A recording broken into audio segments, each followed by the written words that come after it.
नमस्कार, जय महाराष्ट्र. मी मयांक भागवत. मेट्रो शहरांच्या महत्त्वाच्या घडामोडी पाहणार आहोत. मेट्रो महाफास्टमध्ये सुरुवात करूया पहिल्या बातमीने.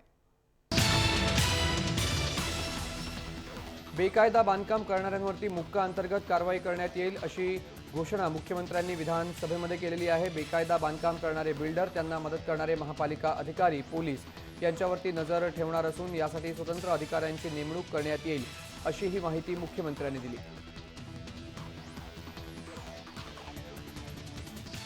मुंबई मेट्रोची भाडेवाढ पुन्हा एकदा टळली आहे. उच्च न्यायालयाने सध्या भाडेवाढ करण्यासाठी नकार दिलाय. भाडेवाढी संदर्भामध्ये 3 याचिका उच्च न्यायालयामध्ये दाखल असून यावर मुख्य न्यायाधीश निर्णय देईपर्यंत भाडेवाढ न करण्याचा आदेश मुंबई उच्च न्यायालयानं दिलेला आहे.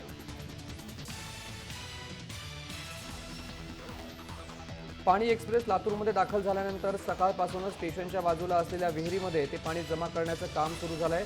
ते पाणी आरवी जलशुद्धीकरण केंद्रापर्यंत पाईपलाईनद्वारे पाठवण्यात येणार आहे. मात्र येथील पाईपलाईनचं काम पूर्ण झालं नसल्यामुळे टँकरद्वारे हे पाणी पाठवण्यात येतंय. पाणी शुद्ध करून महानगरपालिकेच्या टँकरद्वारे पुन्हा एकदा लातूरकरांना दिलं जाईल.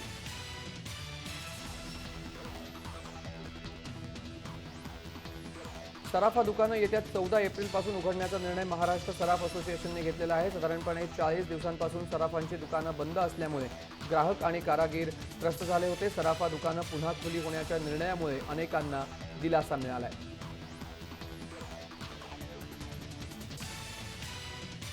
शीव येथील लोकमान्य टिळक रुग्णालयामध्ये पोटातील कॅन्सरवर कमी खर्चात उपचार करता येणार आहेत.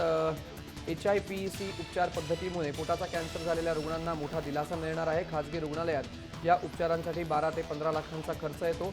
लोकमान्य टिळक रुग्णालयामध्ये अवघ्या 2 लाखात हा उपचार होणार आहे.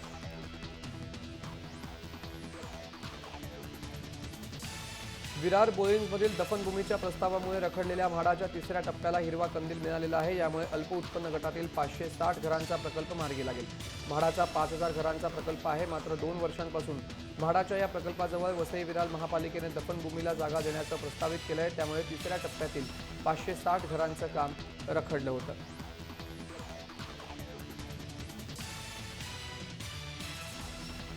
मुंबई महानगरपालिका इमारती आणि घरांचा परिसर स्वच्छ न ठेवल्यास 10,000 रुपयांचा दंड आकारणार आहे. त्याचसोबत घातक आणि वैद्यकीय कचऱ्याचं वर्गीकरण न करणाऱ्यांनाही दंड भरावा लागणार आहे.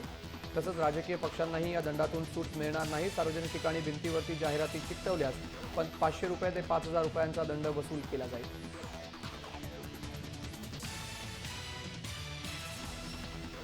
मुंबईतील रेल्वे स्थानकावरील आपत्कालीन वैद्यकीय मदत केंद्रांना औषधं आणि इतर सुविधा पुरवण्यात येत नसल्याचं समोर आलं आहे. ही केंद्र चालवणाऱ्या संस्थेने याविरोधात पश्चिम रेल्वेच्या मुख्य वैद्यकीय अधीक्षकांकडे तक्रार केली आहे. रुग्णांना त्वरित वैद्यकीय उपचार मिळावेत या हेतूनं ही केंद्र सुरू केलीत. मात्र या केंद्रावरती रुग्णांवरती उपचार करण्यासाठी पुरेशी औषधं नाहीत असं समोर आलं आहे.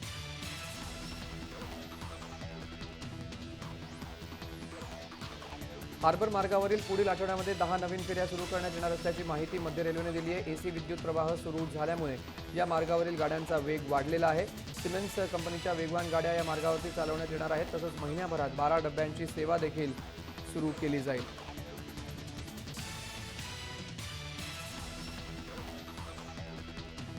मुंबईचं तापमान 36 अंश सेल्सिअसवरती पोहोचलं आहे. एप्रिलमधलं हे आतापर्यंतचे सर्वाधिक तापमान आहे. सांताक्रूज वेधशाळेमध्ये 36 अंश सेल्सिअस तापमान नोंदवलं गेलं. तसंच आर्द्रताही 70% अधिक होती.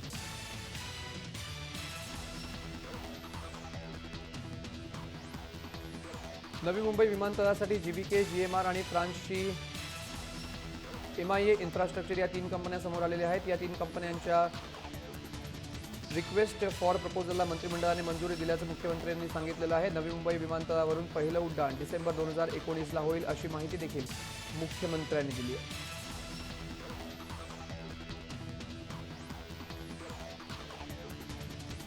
ग्रामीण भागात वर्षभरात BSNL 1 लाख ग्रामपंचायतींना वायफाय नेटवर्कने जोडणार आहे. सध्या राजस्थानमधील अलवर जिल्ह्यामध्ये या तंत्रज्ञानाची चाचणी सुरू झाली आहे. या प्रकल्पासाठी दूरसंचार विभागाशी पत्रव्यवहार केला जाणार असून मंजुरी मिळाल्यानंतर अंमलबजावणी केली जाईल. याआधी ब्रॉडबँड प्रकल्पाला डेडलाईन दिली होती. मात्र प्रकल्पाची रखडपट्टी सुरू आहे.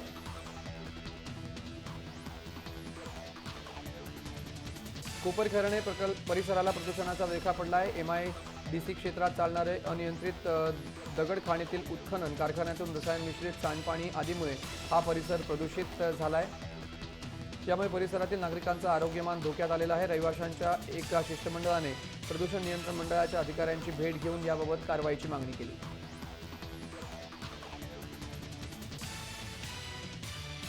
रायगडमध्ये टेटवणे धरणातील जिरपणारं पाणी वीटभट्ट्यांसाठी वापरलं जात असल्याची धक्कादायक बाब समोर आली आहे। या कालव्याची दुरुस्तीच न झाल्यामुळे दररोज यातून लाखो लिटर पाणी वाया चाललं होतं। मात्र या पाण्यावरती वीटभट्टीचा व्यवसाय मात्र तेजीत सुरू होता।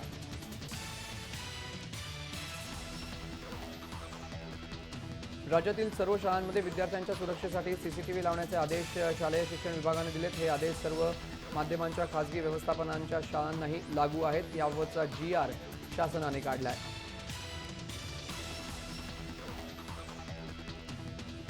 पुणे आणि पिंपरी चिंचवडमधील PMP कडे येत्या 3 महिन्यांमध्ये 1200 नवीन गाड्या येणार असून यामुळे दोन्ही महापालिकांच्या हद्दीतील वाहतूक समस्या सुटवण्यास मदत होणार आहे। सार्वजनिक वाहतूक व्यवस्था सक्षम करण्यासाठी 700 बसची खरेदी तर 500 बस भाडेतत्वावरती घेण्याचा महत्त्वपूर्ण निर्णय PMPच्या संचालक मंडळाने घेतला आहे।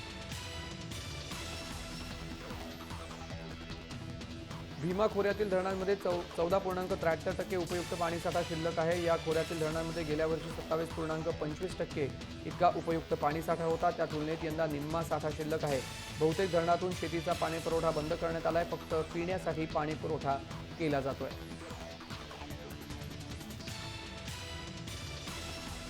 शिक्षण हक्क कायद्याअंतर्गत 25% आरक्षित जागांवरती प्रवेश प्रक्रियेतील दुसऱ्या टप्प्यास बुधवारपासून सुरुवात होते। यामध्ये पालिकांनी RTE 25 ॲडमिशनच्या वेबसाईटवरती 5 मेपर्यंत ऑनलाईन पद्धतीने प्रवेश अर्ज भरणं अपेक्षित आहे। या आरक्षणामार्फत 1 लाखांच्या आत उत्पन्न असलेल्या कुटुंबातील विद्यार्थ्यांना मोफत प्रवेश दिला जातो।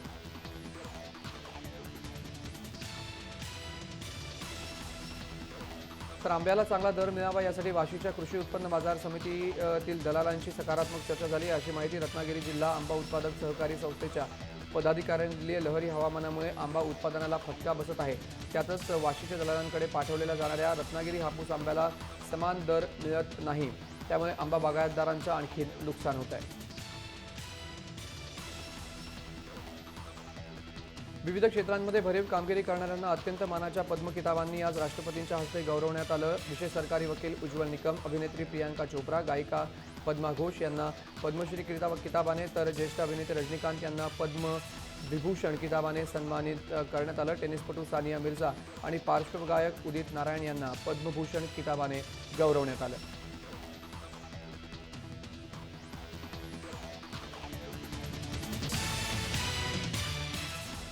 तर मेट्रो शहरांच्या या महाफास्ट घडामोडी पाहिल्यानंतर वेळ झालेली आहे इथेच थांबण्याची। मात्र ताज्या अपडेट आणि घडामोडींसाठी तुम्ही पाहत रहा जय महाराष्ट्र।